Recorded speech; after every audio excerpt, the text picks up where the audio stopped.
Good evening. Good evening. Hello. Welcome to our audience here at the museum and to our online audience. Let me welcome you to the Smithsonian Institution, National Museum of American History. My name is Faith Davis Ruffins, and I'm a curator here in the Division of Home and Community Life. We're here today to have a stimulating conversation that commemorates the 50th anniversary of the beginning of the Pedro Pan, or Peter Pan, immigration from Cuba of Cuban children to the United States. This effort is part of an ongoing initiative on immigration and migration at the Smithsonian. And I'll just introduce that initiative to you briefly. Immigration has emerged as a hot-button political issue over the last decade, as has happened before in American history. Our goal is to provide a historical and cultural context for the contemporary conversations. We want to stimulate citizen engagement with issues of migration and immigration by using Smithsonian resources to help people develop a framework for their own experiences by locating their lives, their families, and their communities within the wider history and culture of the nation. We want to increase cultural, historical literacy by demonstrating the complexities of the American experience, past and present.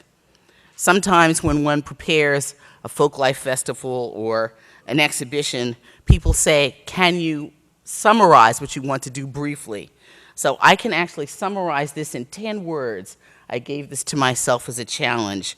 What are we doing? We're doing a cultural history of immigration, which is sort of who came to America when and why, and what happened next. In any event, this is a particularly special moment and a very distinctive experience of immigration that we'll hear more about tonight. I want in particular to thank Maria de Los Angeles Torres for assisting in organizing this panel, and to the Latino Center, whose director, Eduardo Diaz, is here, for providing financial and moral support, and to our NMAH colleagues. The Latino Center is one of the important participants in this collaboration on immigration and migration. Just to give you a sense of the format for this evening, we're going to have about an hour of conversation, and then for the next 30 minutes, open to question and answers from the audience. We would like you to use these 2 microphones because we are taping it. It's being streamed live on the Smithsonian website, and we're also taping it to archive it so that it will be available to others in the future. Please turn off your cell phones if you have them, and we're going to begin. Let me introduce Mr. Dick Lobo, Director of International Broadcasting Bureau of the U.S. Broadcasting Board of Governors. He was nominated by President Obama in February of 2010 and confirmed by the U.S. Senate in September. Prior to this, he served as President and CEO of WEDU-TV in Tampa, which is the largest PBS station in Florida. He is also the immediate past chair of the Florida Public Broadcasters Association. A native of Tampa's historic Ybor City neighborhood, he is the grandson of Cuban immigrants who migrated to that community in the early 20th century. Just in case you think that 1961 was the beginning, no, that's not true. Mr. Lobo graduated from the University of Miami, which is, of course, in Florida, with a Bachelor of Arts degree in journalism and radio, TV, film. His award-winning broadcasting career spans almost 5 decades. He began his career as a television news reporter and covered Latin America for the NBC station in Miami. He has also managed some of the largest NBC-owned TV stations in the country. I am very honored to be here with him, and I'm looking forward very much to hearing this panel. Thank you.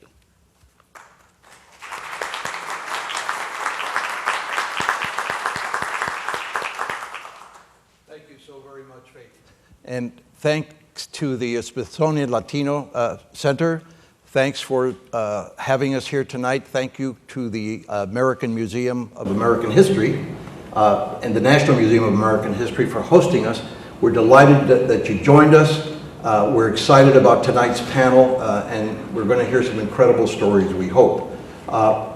Before we start, I also want to share with you that in addition to being webcast on the Smithsonian channel, the event tonight is being recorded for future use on C-SPAN. So tune in, look at your TV guide in the future and see when the program will be airing. Thank you very much. Some 50 years ago, 14,000 unaccompanied Cuban children were brought into the United States through a U.S. government program. An intensely controversial undertaking, Operation Pedro Pan, shattered families and created enormous hardships in the lives of the Pedro Pan children that forged their new existence in the United States. Children of various ages were separated from parents for months or years, and some would never see their parents again.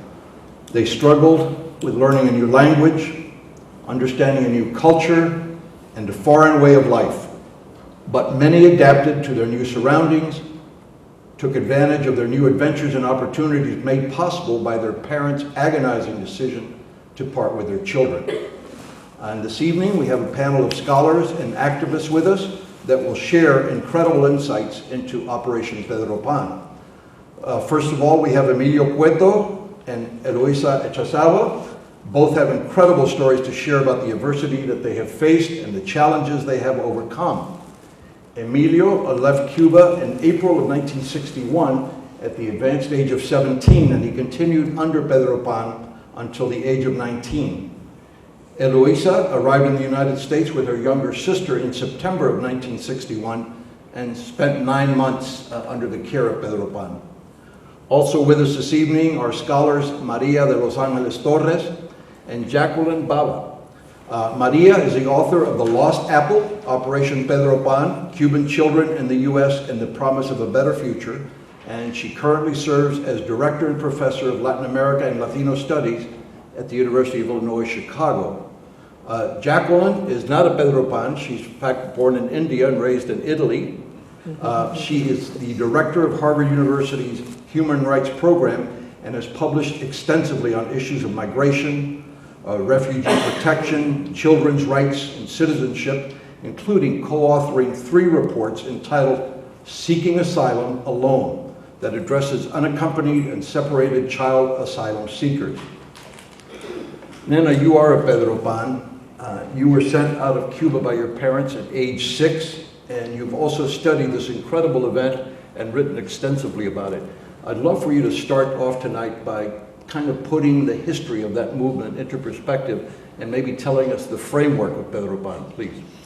Well, as Pedro Pans, I know there's a lot of them in the audience here. I always say there's as many stories as there are Pedro Pans. And I think that is true. As we talk about the stories, they unfold in very particular families with all sorts of very specific stories, but there is a broader framework, and that framework has to do with the Cuban Revolution and the attempts by the United States to overthrow that revolution. And from the research I've done, the origins of the Pedro Pan, I like to think about it in 3 stages, okay? And I'm not going to go into all the details here, but we're talking about 1960 to 1965, very contentious years. It is the Cold War, it's the October Missile Crisis, Bay of Pigs invasion, 3 American presidents, okay?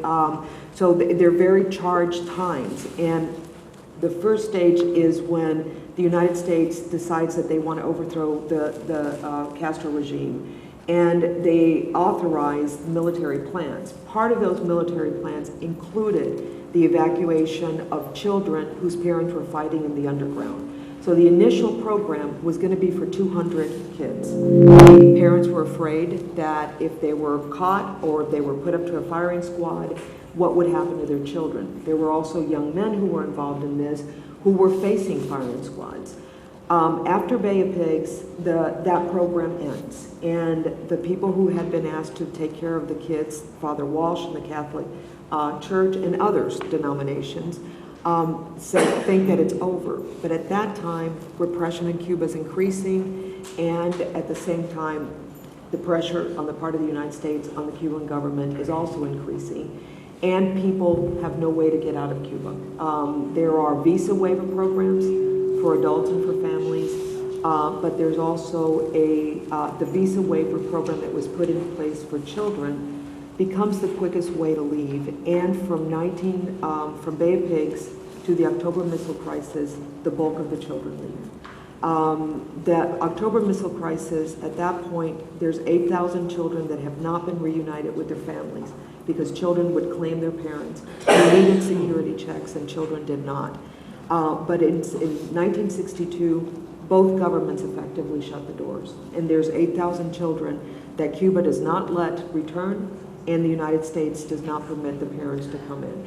So that goes until 1965, when the Cuban government placed the immigration trump card in Camarioca, and supposedly at that point it's over. So that's the framework. What mechanism was used to get the children out of Cuba?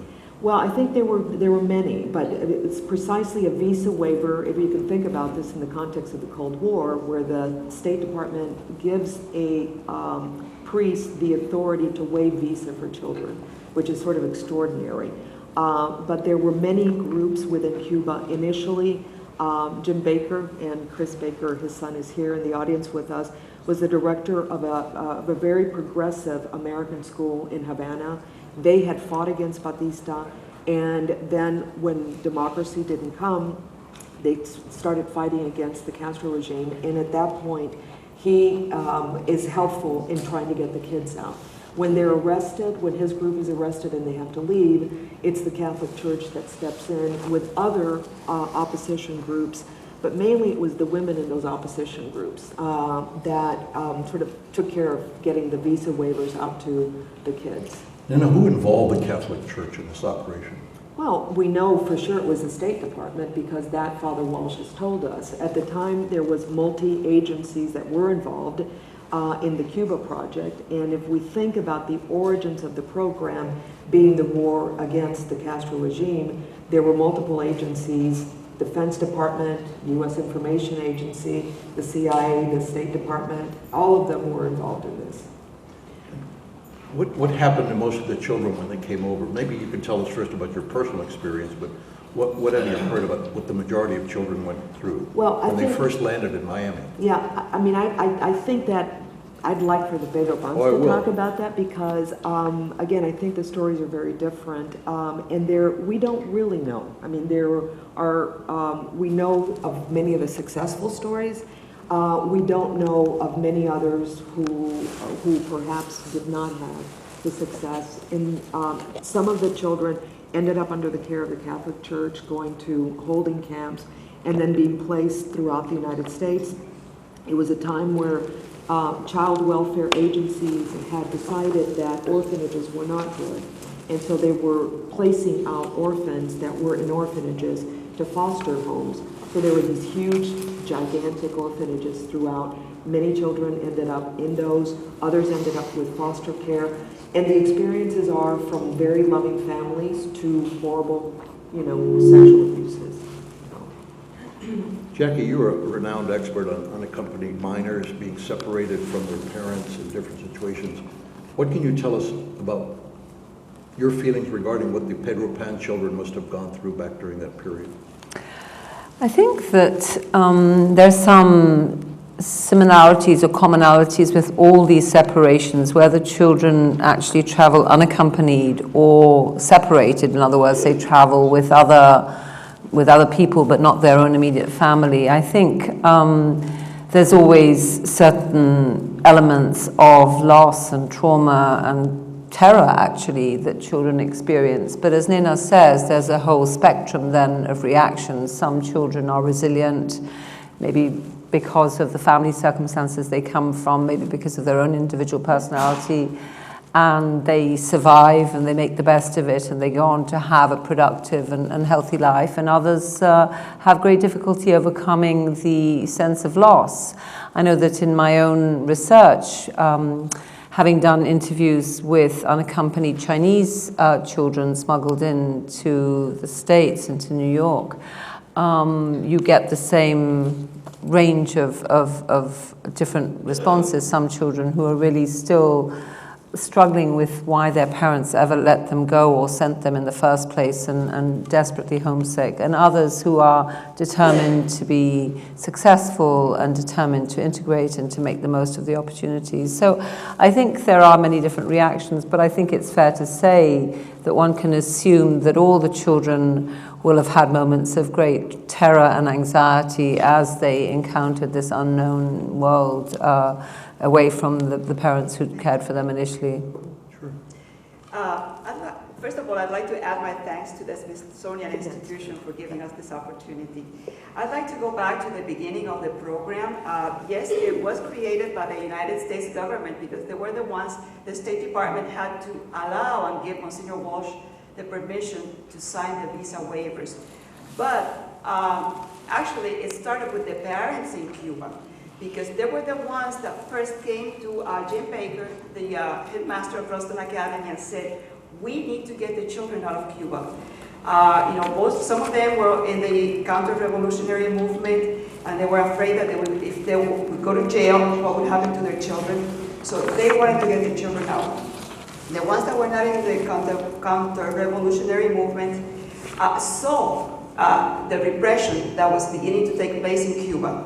Okay?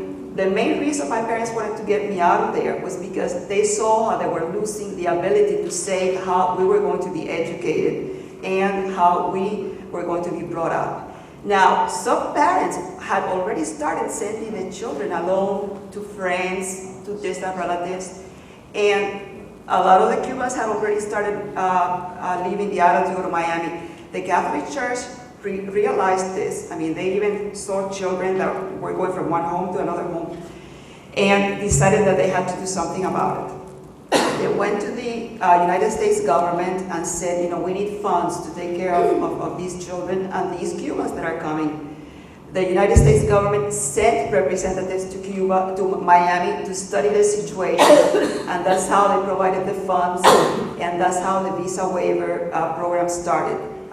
But the program started in Cuba with the parents wanting to get the children out because they wanted to get them out of the communist environment. They already were seeing that this was coming. They were already seeing the repression.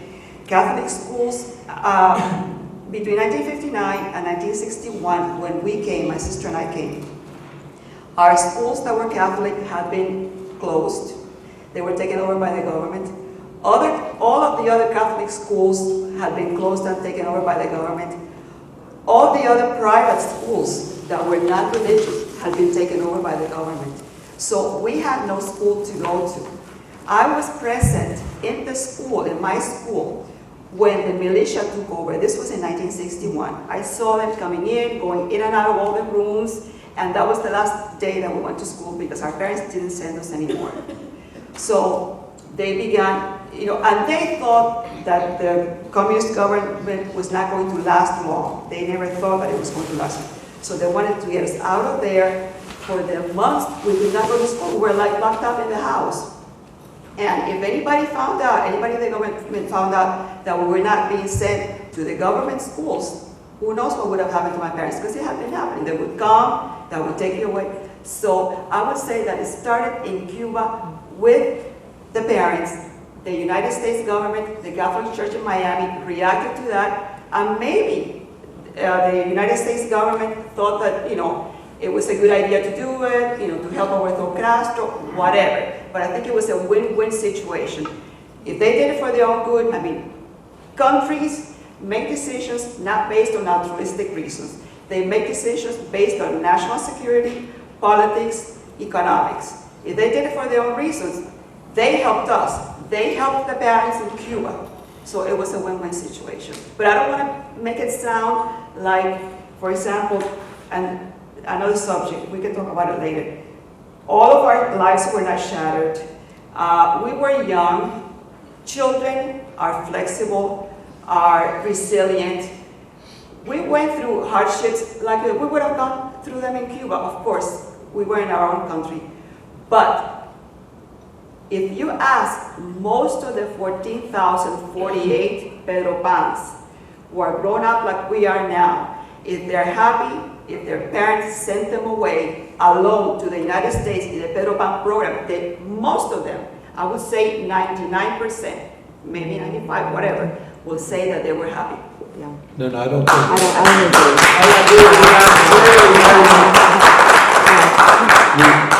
You and I have had many discussions about this very same subject, and I don't think you totally share that opinion, and you were kind of bitter for a while about being sent over. You want to talk about that? Well, I mean, I don't know if bitter is the word. I think that, I think our experiences are very different. I would never put a 99%. I think that there, in fact, in many of the conferences, every time we talked about this, it's mixed. Would you send your children? And people who have children, I've thought about that a lot. And that sometimes it's yes and sometimes it's no, depending on the circumstances.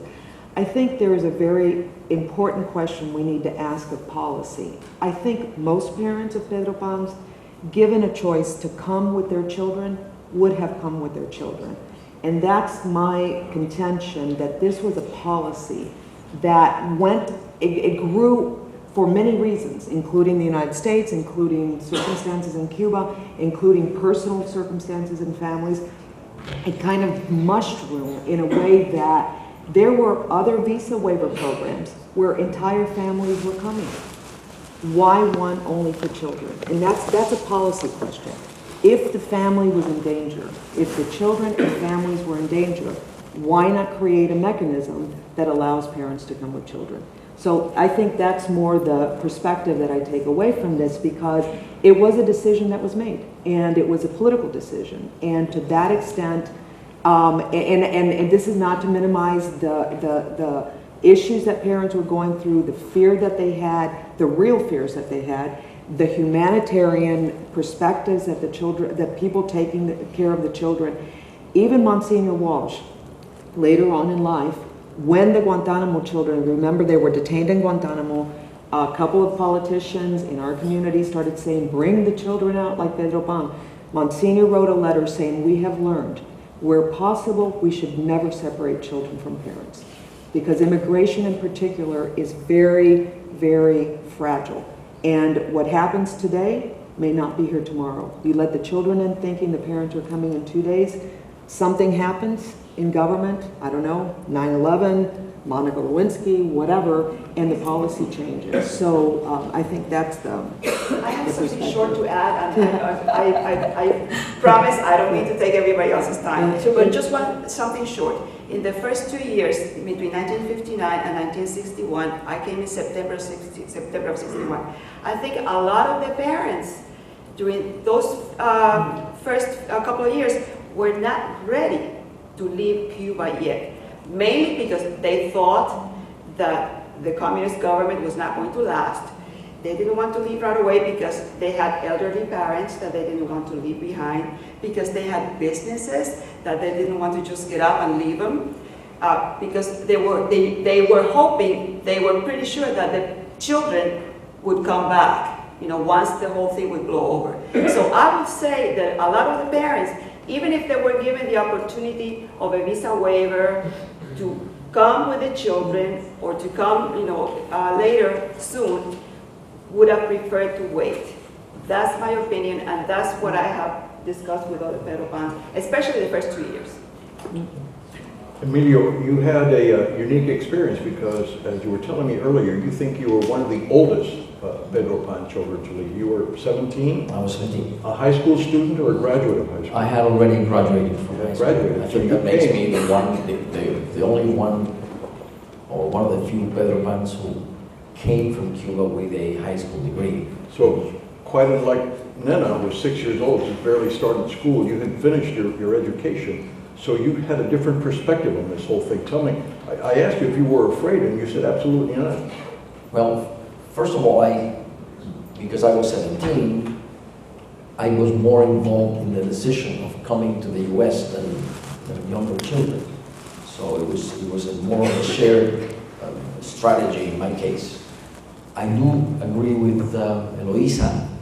I think that one of the key contexts to understand the Pedro Pan operation is that parents thought of it as a parking lot. It would be a place to keep the children safe for a little while, only a little while things in Cuba would clear up.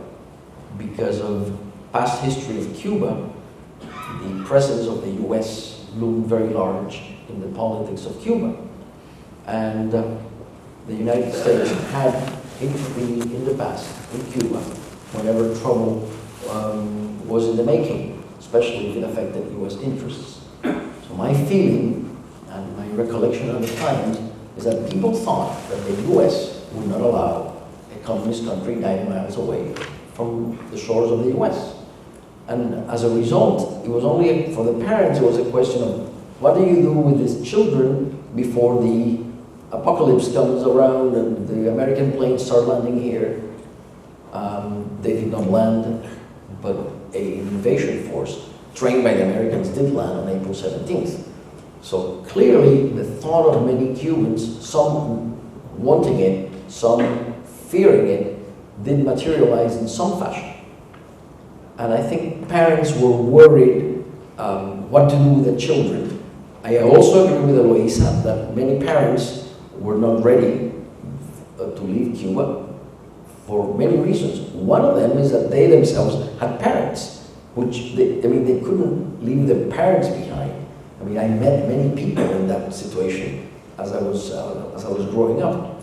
And thirdly, I also agree with Eloísa that parents were concerned that their parental rights, which in Cuba was a phrase that went back and forth, la patria potestad, which are a set of parental rights that parents have to design and determine the future of their children, would be curtailed.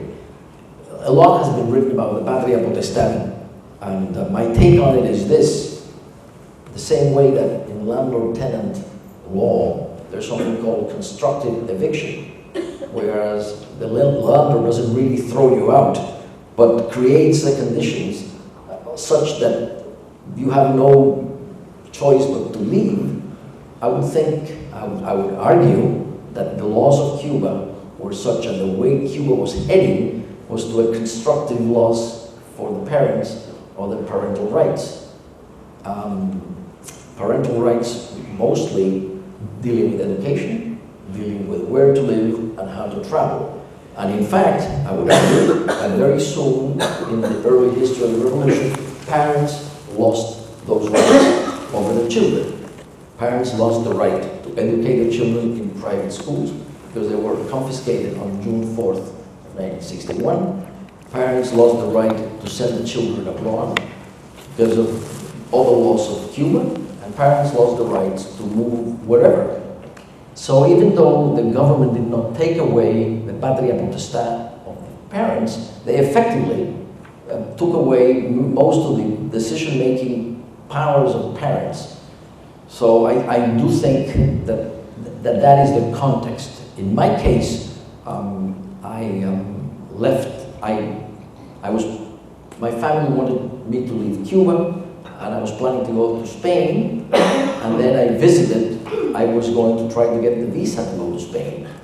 And the priest I was contacting was in spiritual retreat, and I couldn't reach him. So thinking, who could help me, I went to see a lady who was the head of a very important Spanish institution, Hijas de Galicia. It was a fraternal group of daughters of descendants of Spaniards from Galicia province, who was a mother of one of my classmates. And I remember she was crying there, right, because the two children had left.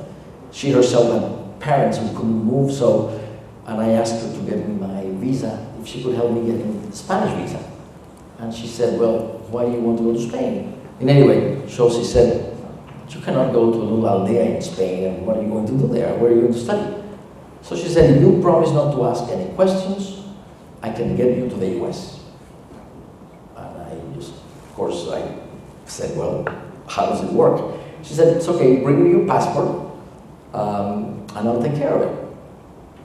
And the next thing, that was in January. I remember it was in January because I was going to be 17 in February, and I remember her telling me that it had to be before I would be 17. And then on April 14th of 1961, which was a momentous day because that day was a fire in the main department store of Cuba, sabotage of El Encanto. I remember coming from the university home and being told by my mother that a priest, a Jesuit priest, who was a friend of mine, had called.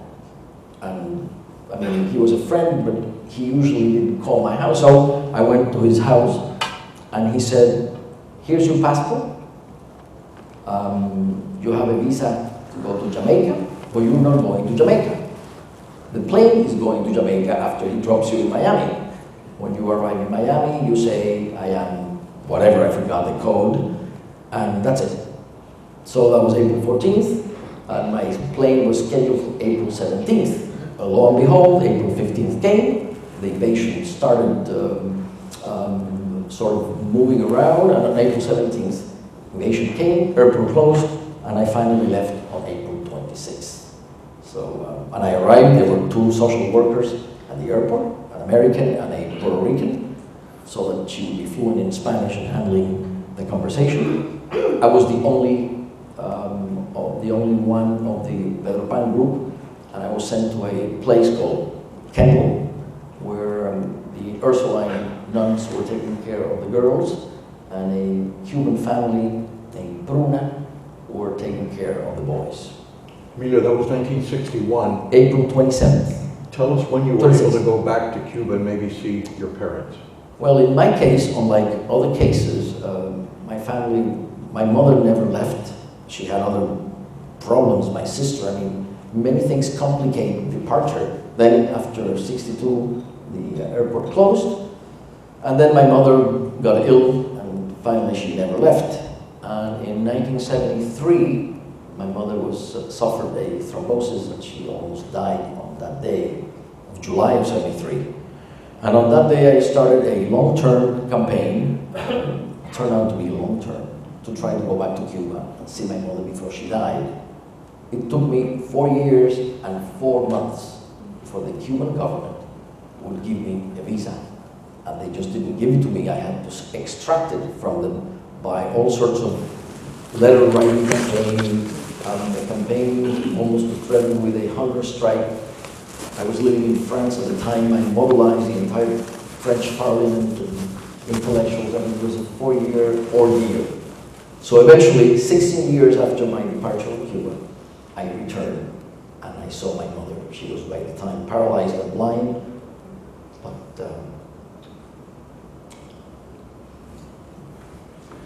it certainly was the most moving experience of my life.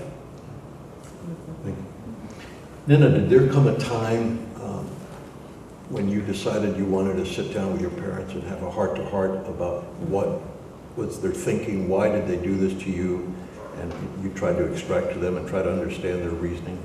Absolutely. When I actually started my research thinking that I wanted to talk to parents first, including starting with my parents.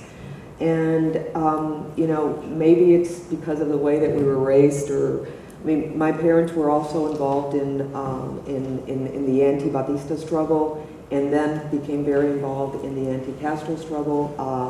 My uncle, you know, was in the underground, and so there were fears that we needed to get out. In my case, it was the entire family that was trying to get out. And it was my uncle's entire family that was trying to get out. And they could not get a visa anywhere. I mean, as a family, there was no visa waivers for them. This became the vehicle, in a certain sense, for them to be able to get out. They sent me out, and then I would claim them. Okay, I know this is sometimes harsh to talk about it, because I guess from an academic point of view, we call these, you know, in the literature, they're called anchor babies, you know, and it is a mechanism that, you know, children come and then you bring your parents, and that's exactly what happened in my case. I think, interestingly enough, I think my parents would have also had thought of wanting to come to the United States. I mean, my father was a doctor. We were not, high class. He had studied in a government scholarship. They called them widow scholarships under the Batista regime. And so his possibilities were not as great in Cuba at the time. And so they had thought of coming to the United States. My mother was very, very close to all her relatives. And I have aunts who stayed in Cuba who were very, very Catholic, because they always said, and this, you have to say this in Spanish, que no se le había perdido nada en los Estados Unidos, that they lost nothing in the United States, although they lived, very modestly and with fear throughout those years, but they didn't want to come. So we've had family all over the political spectrum. But in their case, I think this became the way that they felt that they could leave. Jackie, this exodus is unique, but is it unique in the annals of exodus such as this, of unaccompanied children? What makes this one so special? I think what's unique about it is the scale and the concentration in a short space of time. So there was a very clear political strategy, and I think that is unusual. Of course, as you say, children leave either because they're sent by their parents or because their parents have perished or because they decide to leave all the time.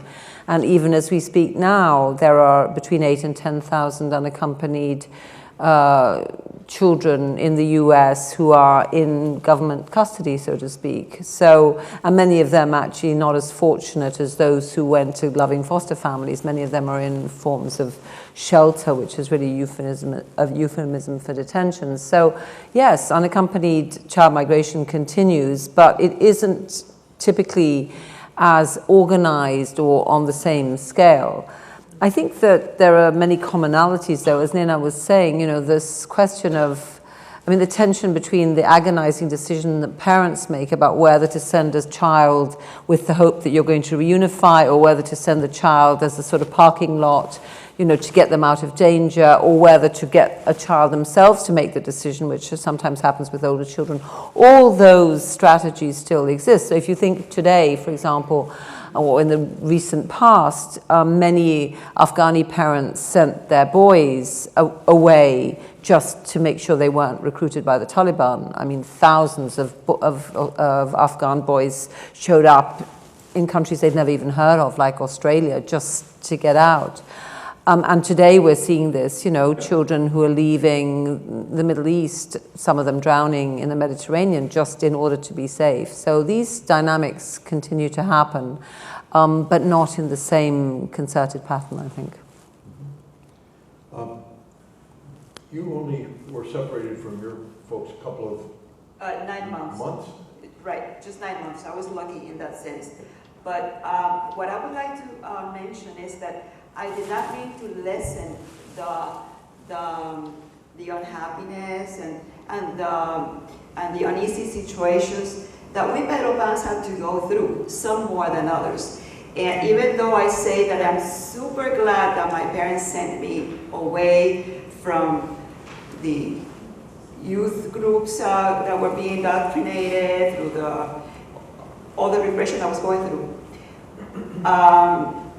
I really wasn't happy during those 9 months. To illustrate, when I got back and I reunited with my parents in Miami, I told my parents, please don't ask me any questions. I don't want to talk about the previous 9 months. And I took the photographs that I had and I tore them away, tore them apart. Now I wish that I hadn't done it. But, and I in the orphanage where I stayed, it was okay. It was difficult to get used to it because we're living with a bunch of strange people. Then in the foster home, I was living with a decent, nice family, but I wasn't happy because the only daughter that they had, for example, just to give you examples, was 1 year younger than I, and she was always in competition with my sister and I for grades, for friends, and and it was just uneasy, unhappy situations. And I think I'm in the middle. Some had it worse, some had it a lot better. For example, take Senator Mel Martinez. He went to stay with a family that I think he was the only child in that family. The family didn't have any children, and he became like their own child. So I would say that was one of the best case scenarios. They were the worst. I was in the middle. And I still say that I'm very happy that my parents did it when they did it. And I'm very thankful to the United States government and to the Catholic Church for having provided the means for this to have happened. Another thing is I don't have children, but I have little cousins, and I'm very close to children of friends. And if I'm asked the question, would you send children away now? I really can't answer it because I'm not in the situation that my parents were at the time.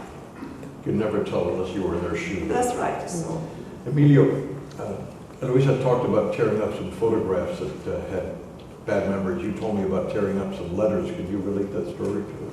Yes, well, actually, I think it's for a different reason, maybe not. When I returned to Cuba, unlike other people who only have seen a shell and another family living there, I went to see my family. So I entered my own home. And it was, of course, an incredible experience because my mother, who had, of course, cherished that day and hoped for that day, had kept my room the way it was when I left. So it was a shocking experience to open, the closet and see my school clothes hanging there as if I would go to school the next day. School that had been confiscated the last 16 years. And all my letters, so I decided, I was so shocked to see, that the shrine she had there.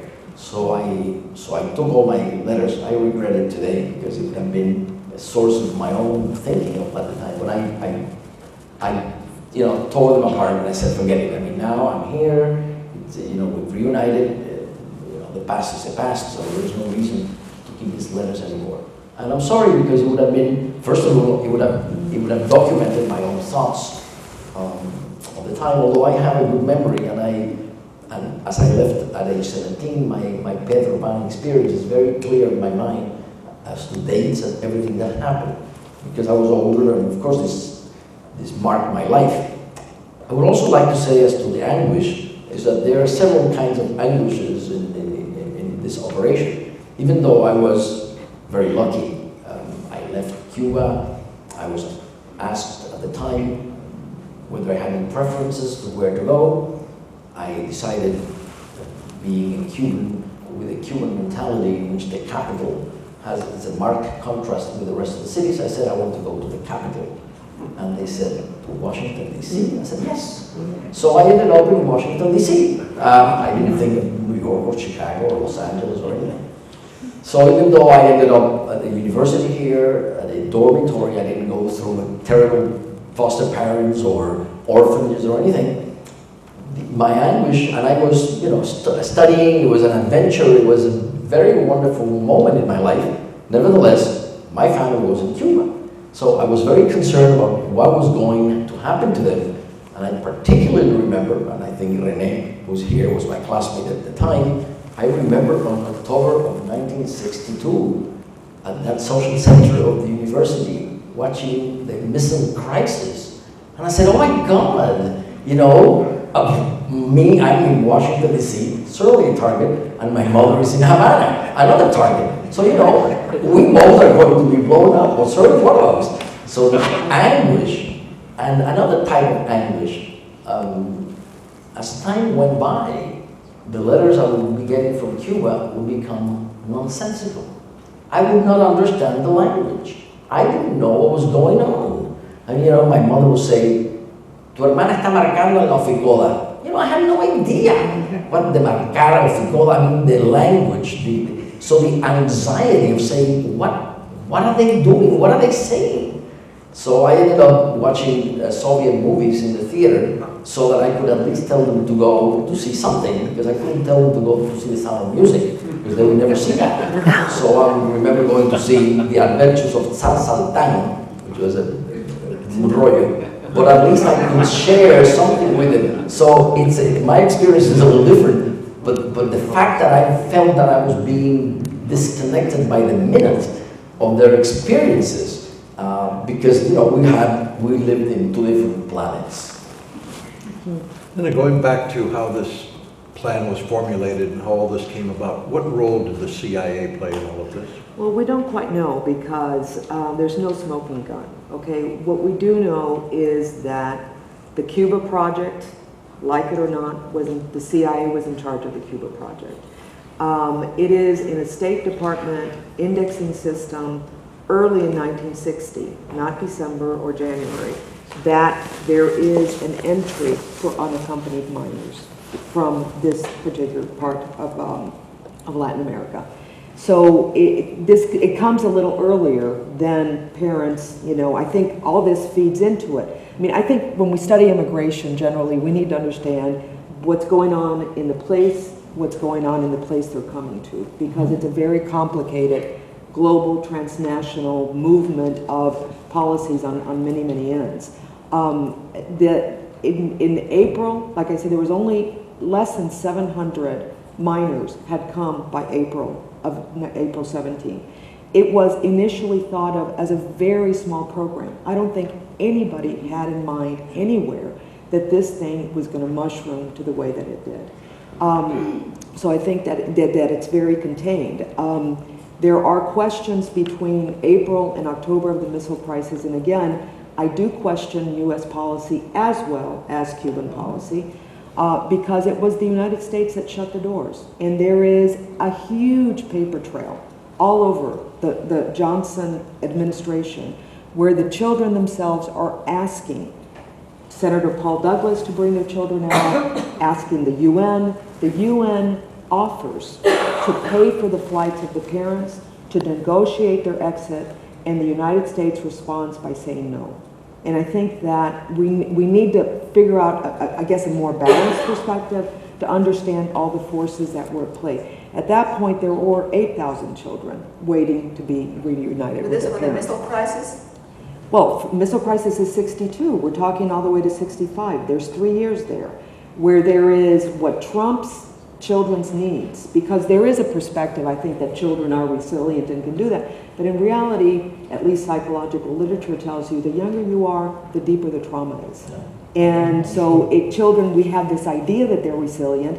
And it's hard to go back to the 1960s because, I mean, Dr. Spock wrote his book, in the early 60s. So we know a lot more about children's emotional needs today than we did then. Well, and countries have an obligation to protect the right to family life. So, you know, it's part of the obligation towards those children to enable them to reunify with parents. So it is, I think, surprising to think that this wasn't considered part of the obligations to this section of the population, to the children. And to the parents who entrusted their children to the U.S. government. Because in that case, I mean, for instance, the children I came with, their father ended up in jail. He was part of Grau's group. He ended up in jail for 20 years working with the CIA. He entrusted his children to his handlers. And his children were abused. And at the time that his wife tried to come, they would not let her into the United States. So again, the stories are complicated. They're wrapped around policy. They're wrapped around, you know, an immediate situation that includes both things going on in Cuba and things going on here in the United States. I just had a point of clarification. I thought that in December of 1962, regardless of what the U.S. did, I also thought that the Cuban government had closed the doors to emigration. That's my recollection. No, they're going to Spain. People are still going to Spain. Between 62 and 65? Yeah. There's a whole program of people going to Spain. And in fact, what happens is those Cubans are trying to come into the United States that are going to Spain, and the United States tries to count them against the Western European quota, and Spain says, you count Spanish, not Cubans. So there's a whole, what happened is that Cuba would not let, there were children who tried to go back, and Cuba said no. Do you think Operation Pedro Pan contributed to the long-standing controversy surrounding our travel restrictions to Cuba? Well, I think it contributed to Cuba's policies of not letting children travel, okay, which they do restrict. Even writers and poets who visit have to get super special permission if they're going to travel with children.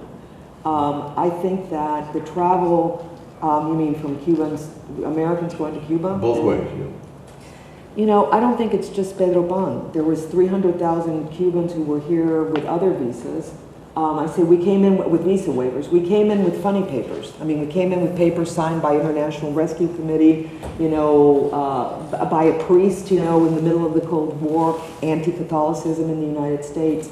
I think that contributes to the Cuban Adjustment Act, because at some point, two presidents, Kennedy and Johnson, had to parole us through executive power because Congress did not want to do it. And indeed, in Miami, people, once they figured out that we were there to stay, they said, wait a minute, get them out of here, okay? So I think that contributes to the relocation program.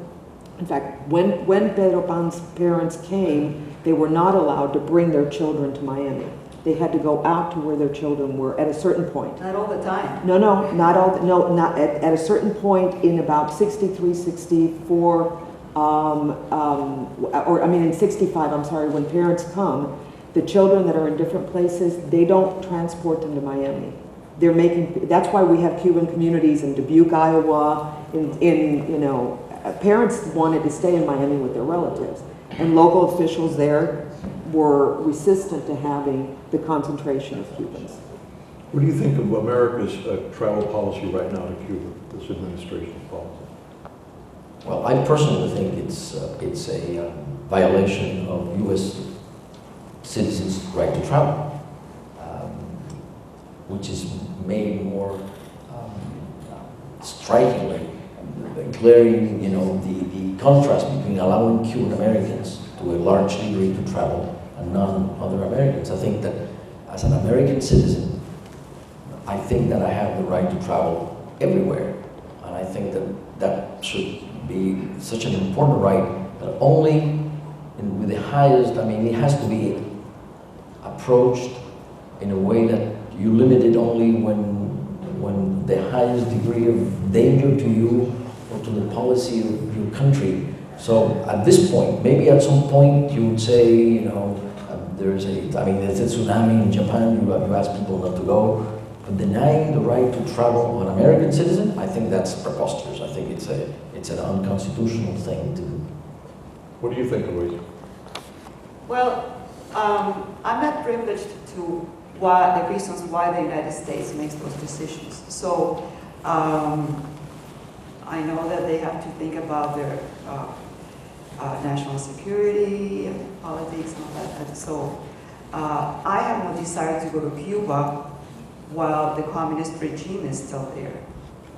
Okay. So I just base my feelings on that. All right, and then? I'm with Emilio. I think travel should be important. I think engagement is important.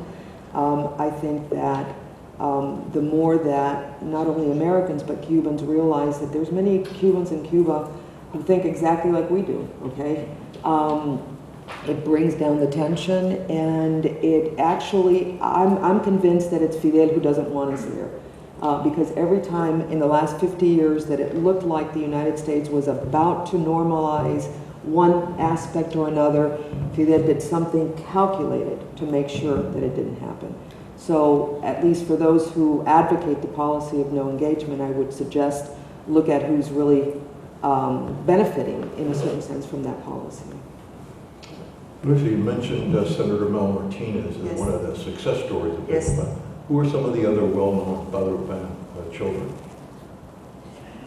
We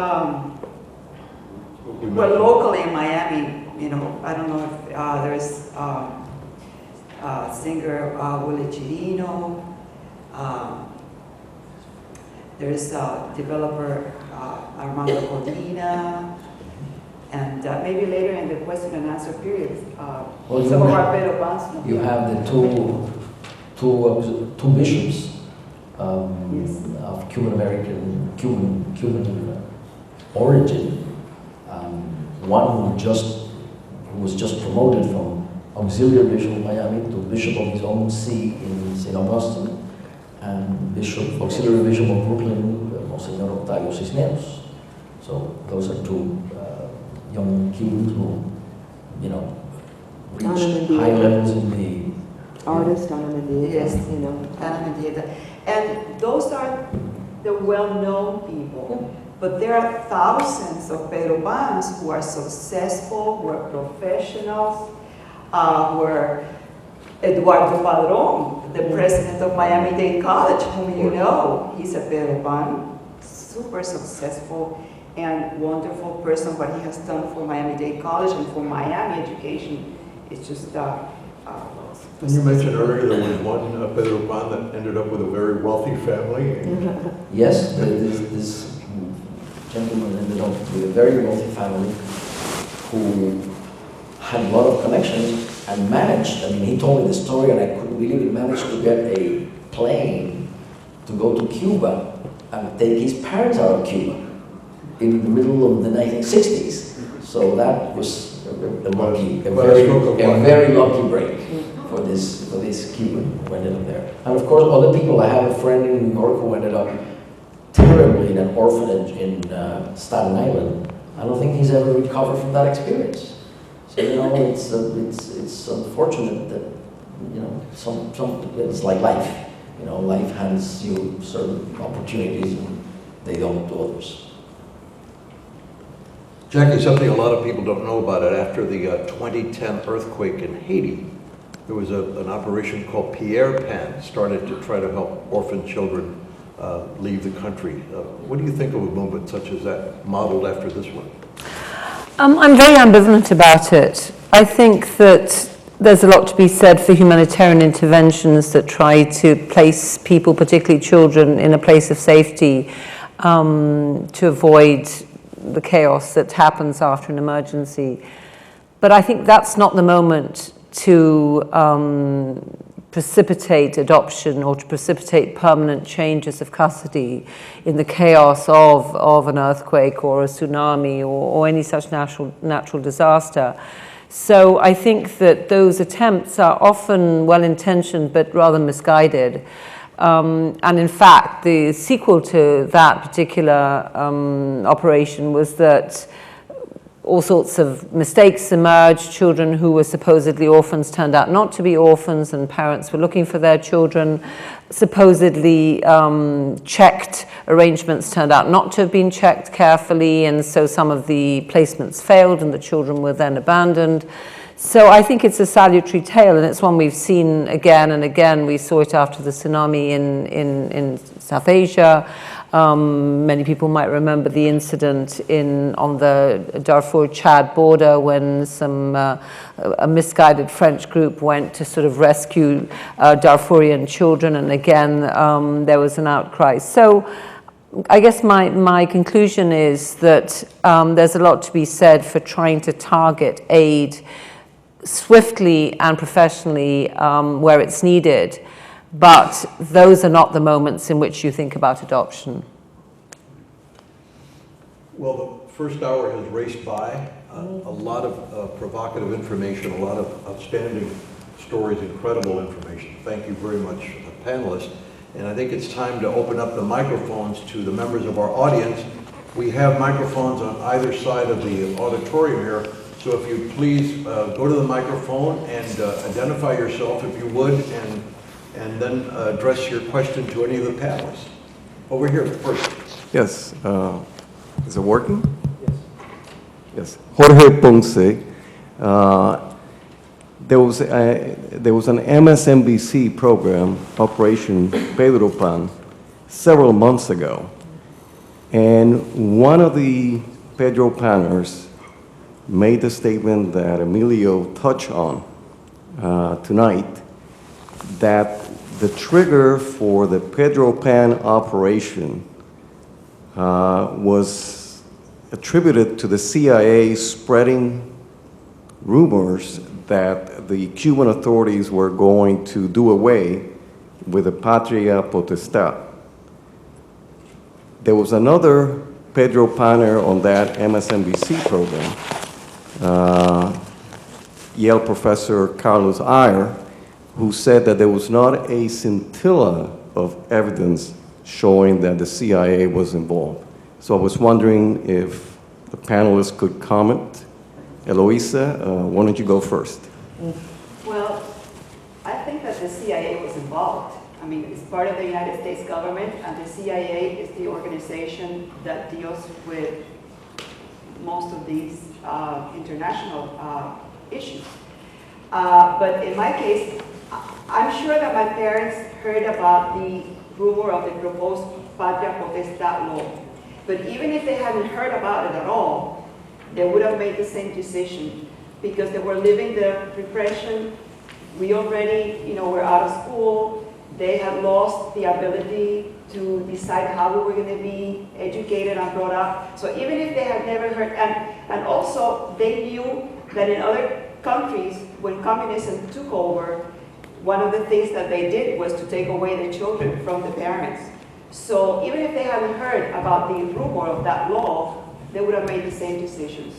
Well, I actually was the Pedro Paner on that documentary. I don't know if you didn't know that, but what I said was that there were multiple contributing factors, starting with the firing squads, which is exactly why my parents had a friend, Albertico Campaneria, who ended up, his brother, who was 17 years old, Virgilio, was killed by a firing squad. And what I said was there were multiple factors, starting with firing squads. Secondly, the rumors that were spread with propaganda that no one denies the United States was involved in. And thirdly, the fact that the Cuban government legitimized those rumors by some of their actions.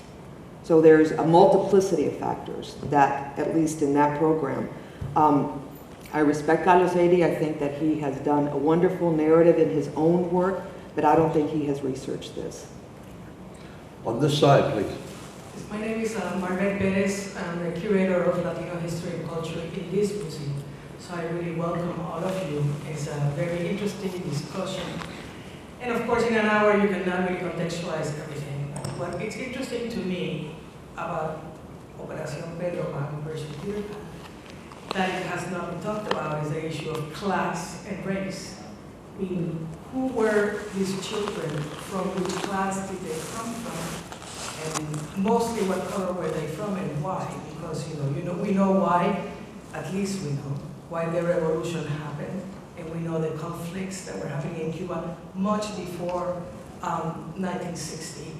And I think it's probably a very complex issue here, but maybe on the other hand a simplistic one. But I think that's really important in the way in which the people who were sent away, the children who were sent away, view this, and the people who were left behind view the revolution, or why they had to send children, because I'm sure there were many people who did not feel they had to send anybody away, obviously. So just if Panelists, what role did race or class play in which children got to come to the States? Well, I mean, I think your question there's multiple questions in your question, right? I think that race is probably one of the most misunderstood factors in the Cuban Revolution. Batista was mulatto, and I sometimes think that if Batista, I'm going to say this, I know this is very controversial, but if Batista had been white and a general, educated in Belém, I'm not sure there would have been a Cuban Revolution. And Batista, somebody who had integrated the government, he did become a henchman, et cetera, but there were the Communist Party in Cuba that was very integrated and very much the vanguard of racial equality, did not support the revolution. But Fidel, after the revolution, cut a deal with them. Some people claim it's because of the Soviet conflict. I think it's because it provided him an internal apparatus through which to control that did not have legitimacy because they had not supported the revolution.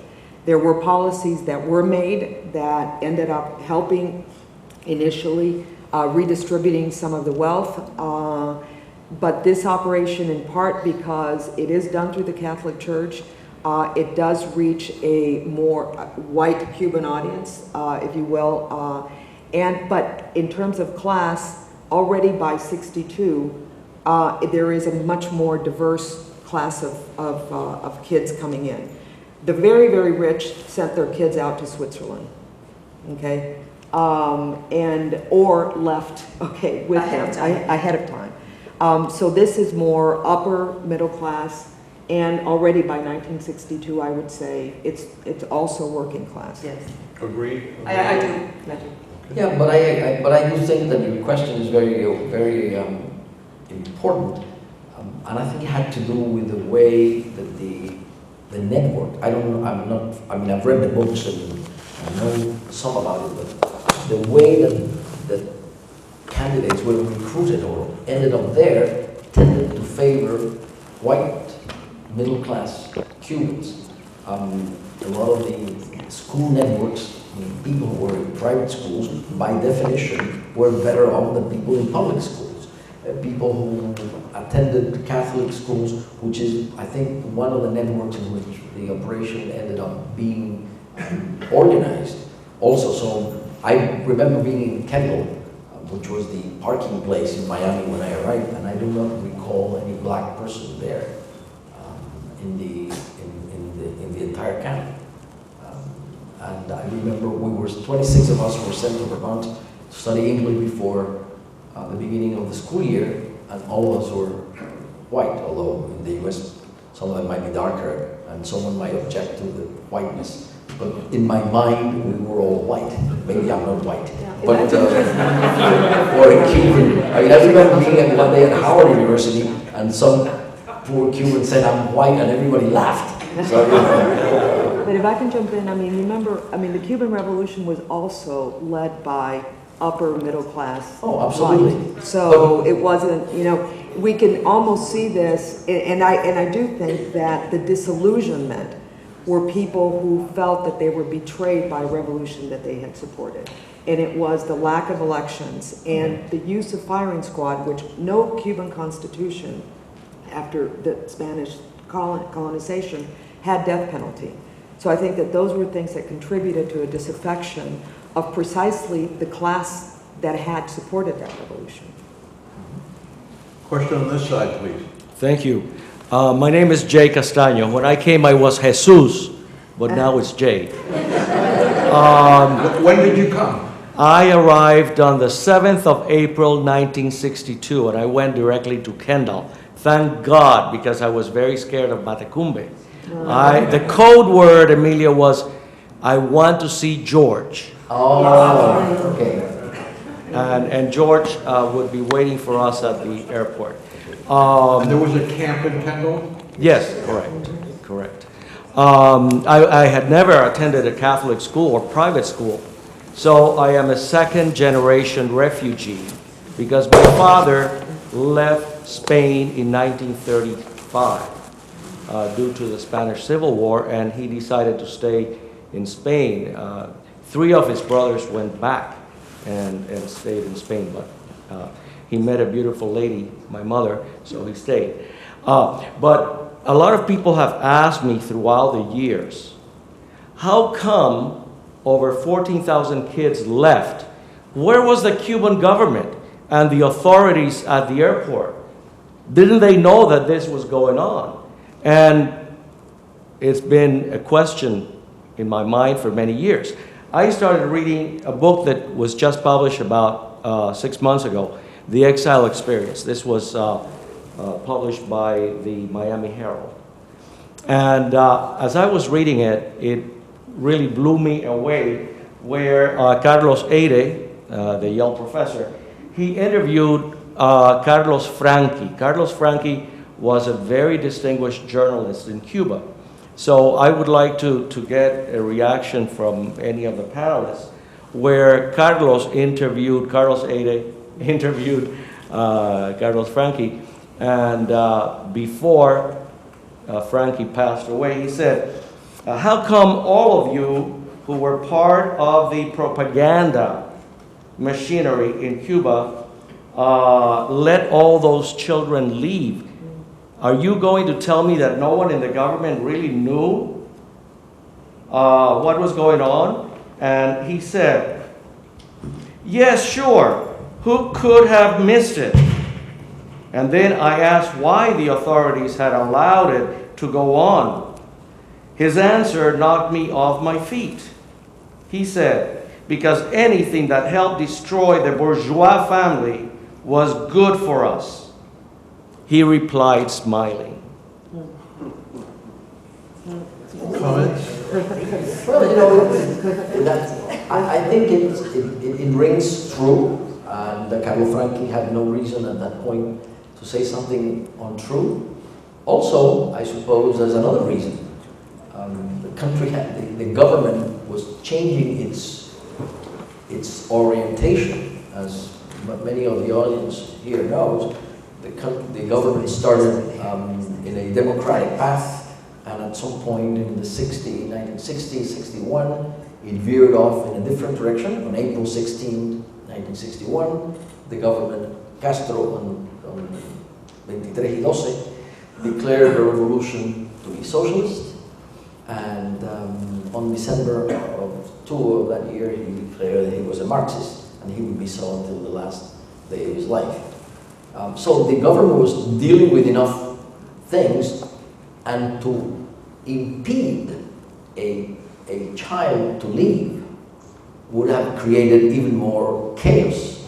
And if there was a rumor of patria potestad, that would have certainly set on more concern. I brought here today, because I found it the other day at home, a document that my mother signed in a notary in Cuba 10 days before I left. And it says, as a mother, que como madre con patria potestad sobre su menor hijo, me, mother with parental rights, she would authorize me to travel alone to any nation. So this was legal. I mean, why didn't they stop it? Because it was legal. It's as simple as that. And in order to stop me at the airport with a valid permission from my mother, with a valid passport, a valid visa for Jamaica, and a ticket to travel would have been a violation of the law. And the government, I think, was ready at that time to create that kind of an uproar in the Cuban society.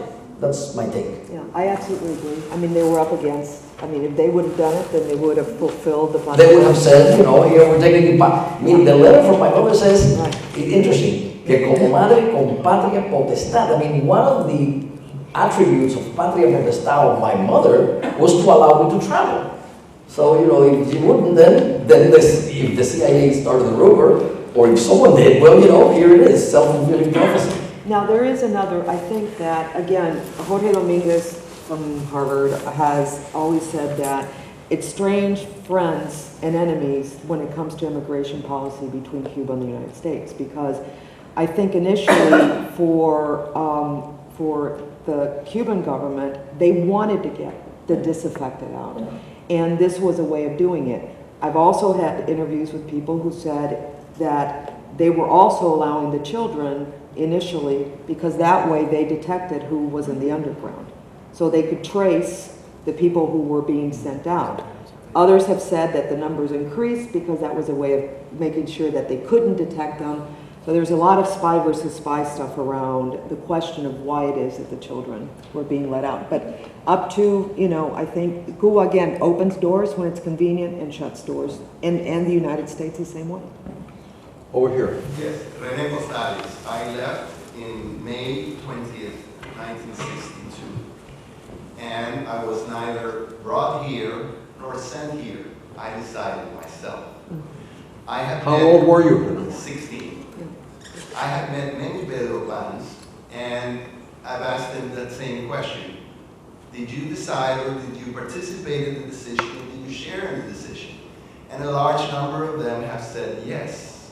Let me say a quick statistic for those who don't know the statistics. 85% of the children were between 12 and 16. 85% of the children were men, young men, okay? Because that was a very trying period of the revolution, and all this adolescence grew very fast. I consider my adolescence to have been stolen from me.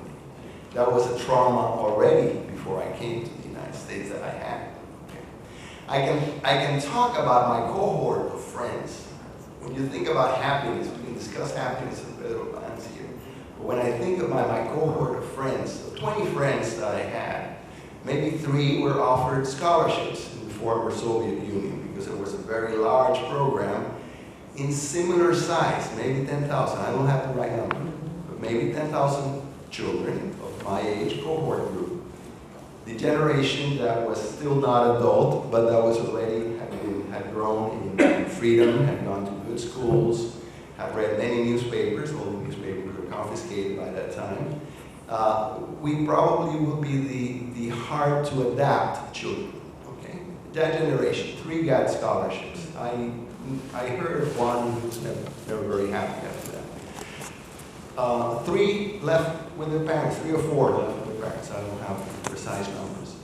And 2 of us of that group were Pedro Pans. They came, and at that time, we were old enough to decide. We had no school to go. We matured very quickly. We had to become autodidacts. We had to teach ourselves because our only way to pass high school was to take the exams at the public school, which were easier anyway. We passed them very highly, and so on. But Why did you make the decision to leave? What was the single because most I important wanted to reason? have the freedom to be a communist when I wanted to be a communist, not when I was being coerced to be a communist, okay? When I was being enticed, when the only opportunities available were those that require you to submit.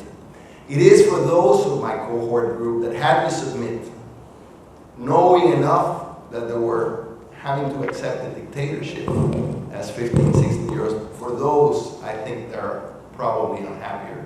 So I don't worry about the Pedro Pans I've met here in the United States. Comment? Because I was older, as he was, I also took part of the decision. I didn't want to live in a country where options were limited, and I'm very happy that I could make it, and I have no words to thank my mother for the sacrifice she made to part with me so that I could have a better life.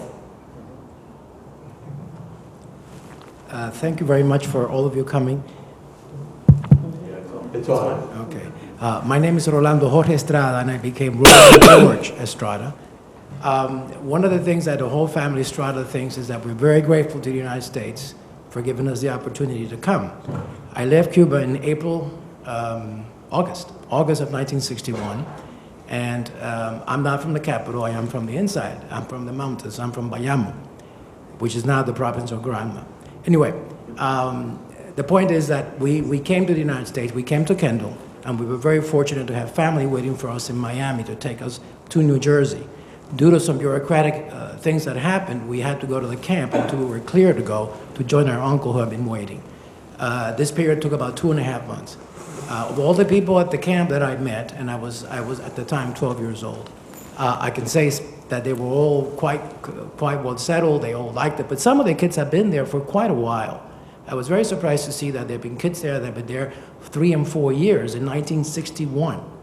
And many of these kids, and this is my reason why I'm here, one of my disillusionments has been how the program was finally ended. It left a lot of kids isolated. It placed kids in faraway places where they had no relationship to their communities. And many of them, just simply as they grew up, they realized they had to leave there and come and move to where there were Spanish-speaking or Cuban colonies, namely, for example, Miami, New York, Chicago. And this is one of the things that's never talked about, is why was it that there were no better efforts made to resettle these children in much better places for them? Well, I think they didn't realize that there was going to be over 14,000 children coming along to the United States. They had not just Kendall, they had Florida City, they had Matecumbe, Monsignor Walsh had at least 2 or 3 group homes, and when they saw that the children kept coming, they had to make room for these children. So that's why Monsignor Walsh appealed to the Catholic Archdiocese of all over the United States, asking for places like the ones that they had in Miami, plus foster homes, to send these children over. But I think by 1965, 66, they already knew that the program was shutting down.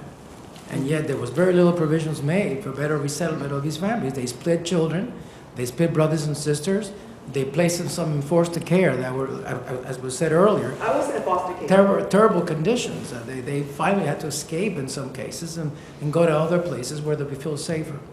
Well, I think there's a couple reasons for it, okay? And at the end of all the research, I was left, and I don't want to just make it a philosophical question, but I think that there were times where children's emotional needs were not at the forefront.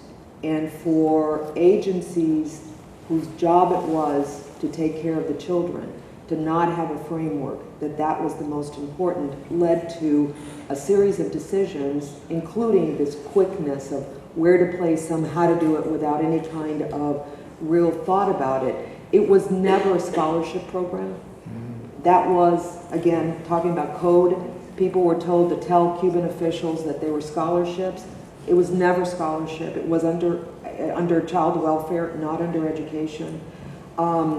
And I also think that it was a period of ideological struggles. And just as children were being sent to the Soviet Union, they were being sent here too. And we have our own particular, stories about this with all the details of it. But the bigger drama, in a certain sense, are that children's minds mattered more than their emotions. Well, I also thought that there was a program originating from Miami to get people out of Miami. Yeah, There was the a relocation, settlement. right. There was a The relocation, resettlement right. program.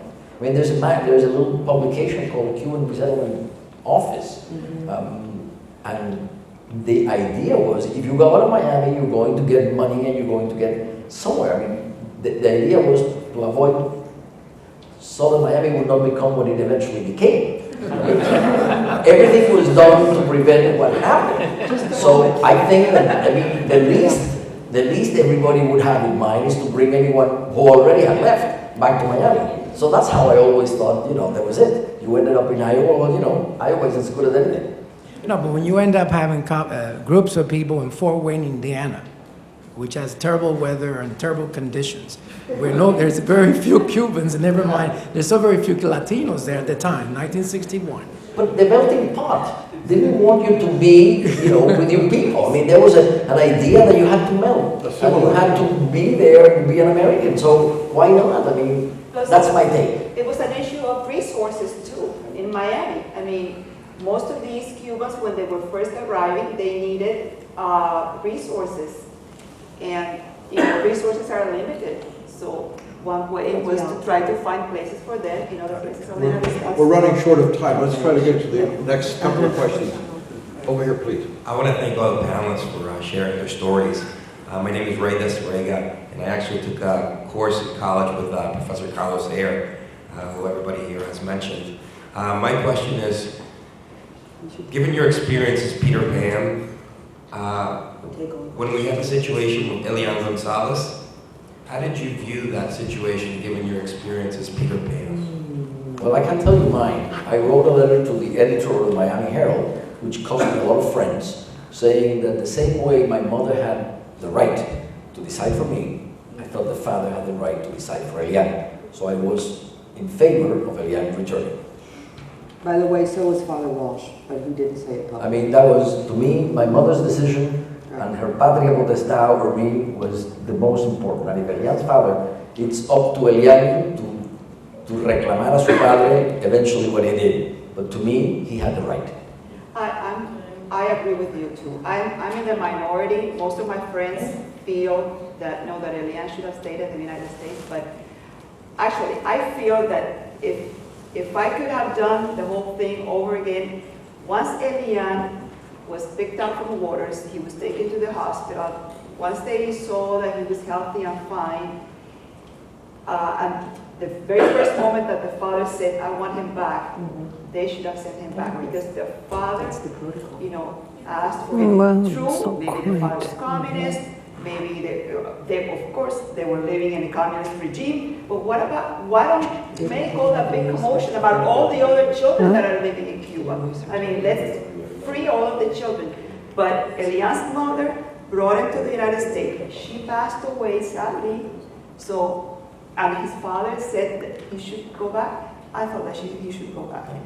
I don't have if I could just say, I don't obviously have the experience myself of being a Pedro Pan, but I think that the process was somewhat flawed. I think that what the US government should have done is very early on appoint an expert in child welfare to really, from a dispassionate, objective point of view, ascertain what was in the best interest of the child.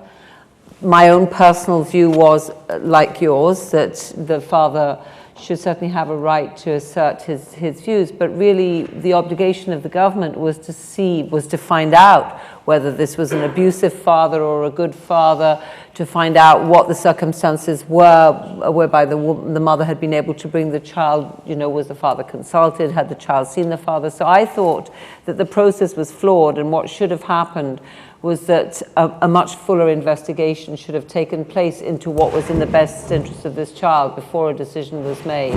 So it wasn't just a party political tussle between the kind of, the Cubans in Miami, so to speak, who were represented by the family in Miami and the U.S. government. I need some guidance here. We're coming up on 8 o'clock. We have 4 more questions. What would you recommend?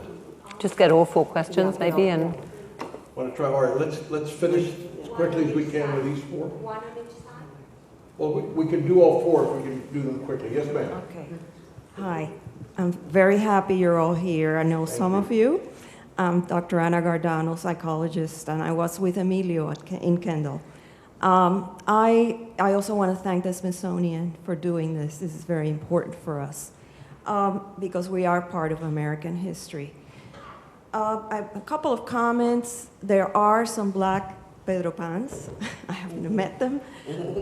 The other thing is I also spoke to some Jewish Pedro Pans recently. Their experience was very different. When they came, they already had it all set up. They did not go to any camp.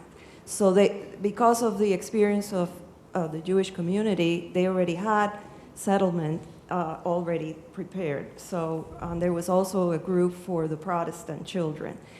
As a psychologist, and I think that I became a psychologist because of the Pedro Pan experience, I've always been very interested in family issues and the impact of these changes.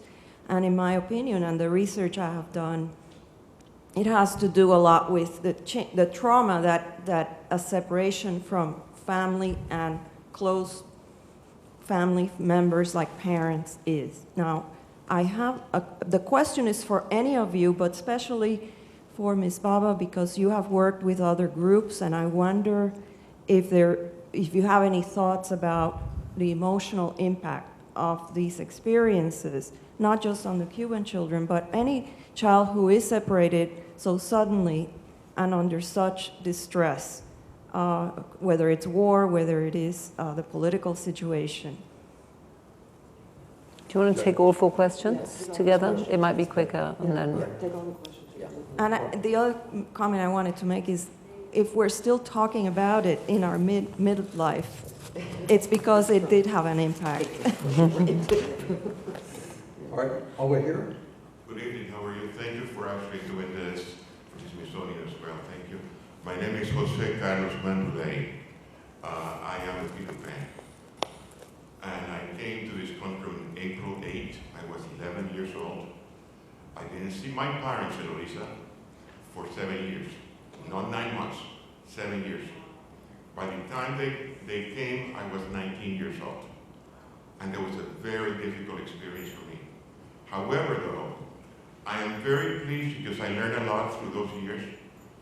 And I don't change it. I won't change it. However, I tell you that if I would not have done that, I would not have known that my great-great-grandfather was actually the vice president of the Constitution of the Republic in Miami. And I would not have known that because our family didn't know that information until later on. But my sister came after that. She was 7 years old, and she was sent out to different camps in Miami. Our families in Miami were there, but they were all going through very difficult times financially, and no uncle, nobody came to our rescue at all. They just let us just go to camps. I was sent to a camp near Orlando that they had set up, and believe it or not, I was so unhappy there that one day, after 3 months, I decided I am going to stay here. So I saved some little money. I got on a bus and went to Miami. And I told my relatives, you either pick me up or I'll go to the media. And they picked me up. So I have to tell you, I went through many different difficult experiences, but it's been a fantastic experience for me too, because I learned how to just be my own person and my own man. And I would not change it for the world. Thank you very much. Thank you. Finally, Susana Gomez, I am a Pedro Pan, and I'd like to thank the Smithsonian and thank the panelists for being here tonight. And my request is of the Smithsonian that they keep our story alive as part of the records on the immigration and also in the Latino Center as part of our history, because we are Hispanics now in the United States too. When I came to the United States in March 1561, I was part of the early wave and raised to believe and fight for my rights, to stand up for them. I always had my mother and my father behind me, defending me. I got into lots of trouble in school as the children of revolutionaries joined our school.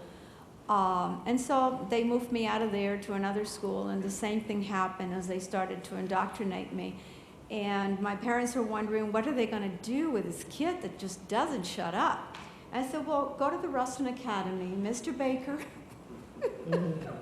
Mr. Baker has a program going, and that's exactly what happened. And finally, when they told me I was leaving, there had been a problem in the school, and I had been pointed out as a troublemaker, although I had nothing to do with it. Within 2 hours, my father was picking me up and taking me to the airport. And the only thing they said was, you're going with your brother of 11, you look out for him, and just look for Mr. Baker when you get off the plane. And I never saw a most beautiful person than when I landed and I saw Mr. Baker. And we went to Kendall, and the mothers of the nuns of the Marishi Academy were there for the girls. And Mr. and Mrs. Puma, I thought it was, Bruna, took care of the boys. Okay, and they were very nice, but we were all lost, and we also felt abandoned. I cannot even imagine what a 6-year-old would have felt like. But there were scholarships at the time, and they did offer a scholarship to my brother, and they did offer one to me. And I know there were scholarships because I know people who actually took them. Talked to Dad on the phone, and he said, no, the two of you will not be separated. You stick it out, and someday we'll see each other again. So again, thank you to the Baker family, and thank you to the panelists in the Smithsonian for keep our story alive. There's a lot to learn from that, and I don't know that I could make the decision my parents made, but I'm certainly glad they did, regardless of what I've gone through. Thank you.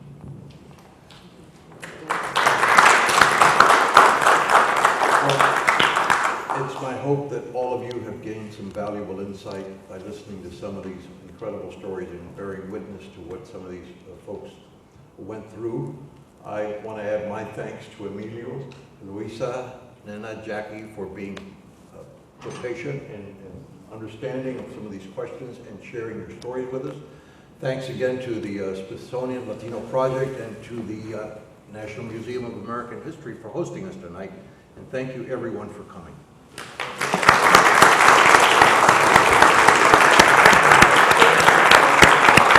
should thank you, Dick, for moderating. Wonderful moderating.